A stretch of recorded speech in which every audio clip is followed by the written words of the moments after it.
রহমতুল্লাহি আবরকাত। সুধী দর্শক, আমি যেটা বলবো, বাংলাদেশের মানবাধিকার নিয়ে বিশ্বের বিভিন্ন দেশে বিভিন্ন ধরনের কথাবার্তা বলছে।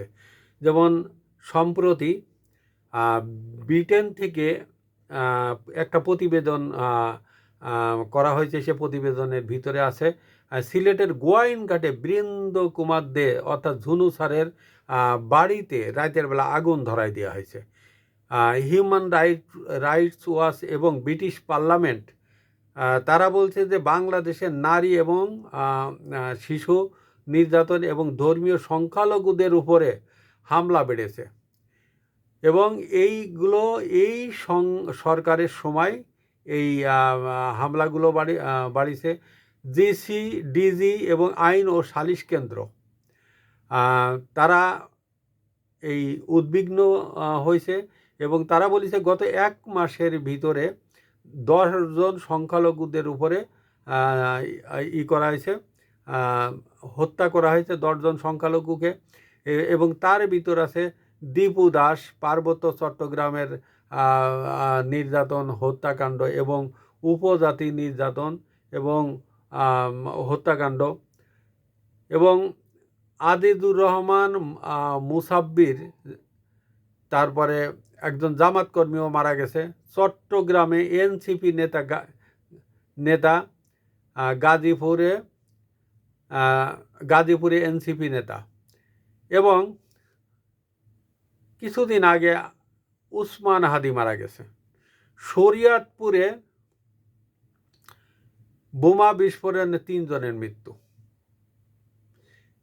একটা বাড়িতে বোমা বিস্ফোরণে, বোমা বানাইতে গিয়ে 3 জনের মৃত্যু হয়েছে। কেরানীগঞ্জে একটা মাদ্রাসায় বোমা বিস্ফোরণ হয়েছে এবং বসুন্ধরা একজন আইনজীবীকে কুপিয়ে হত্যা করা হয়েছে। মাদারীপুরের ডামুডায় ব্যবসায়ী খোকন চন্দ্র দাসকে কুপিয়ে ও পুড়িয়ে হত্যা করা হয়েছে। লক্ষ্মীপুরে তালা দিয়ে ও বাইরে থেকে তালা দিয়ে বাড়ি পুড়িয়েছে এবং সেখানে একজন নিহত হয়েছে। আমাদের বাংলাদেশের 460টা থানা লুট হয়েছে এবং সেই 460টা থানার লুট এবং পরবর্তীতে পোড়াই দেওয়া হয়েছে। এবং এই থানাগুলোর অস্ত্র কোথায়? গণভবনে যে লুটটা হলো সেখানে কিন্তু এনএসের অস্ত্র ছিল। সেই অস্ত্রগুলো কোথায়? যে অনেক জেলখানা লুটপাট হয়েছে, যেমন নরসিংদী, সেখান থেকে অস্ত্র লুট হয়েছে। অস্ত্রগুলো কোথায়? সরকারের এক হিসাব মতে 1000-এর কিছু বেশি বা 1300-র মতো হবে বোধহয়। আমার জানা মতে এই 1300 অস্ত্র শুধু গণভবনেই ছিল। আর এই যে থানার অস্ত্র কি 1-2টা অস্ত্র থাকে নাকি? এবং যেসব বিপ্লবীরা বলেছিল যে হাসিনা ক্ষমতা না ছাড়লে আমরা সশস্ত্র বিপ্লব করতাম, তাদের অস্ত্রগুলো কোথায়? তাদের গোলাবারুদগুলো কোথায়? এবং এই সব ব্যাপারে আমাদের পার্শ্ববর্তী দেশগুলো উদ্বিগ্ন এবং বাংলাদেশের সংখ্যালঘু হত্যাকাণ্ডের ব্যাপারে ভারত উদ্বিগ্ন।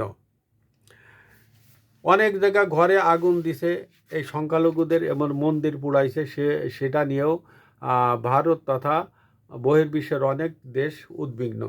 সুধী দর্শক, আপনারা আমার চ্যানেলটি সাবস্ক্রাইব এবং ফলো দিয়ে আমার সাথে থাকবেন। আসসালামু আলাইকুম ওয়া রাহমাতুল্লাহি ওয়া বারাকাতুহু।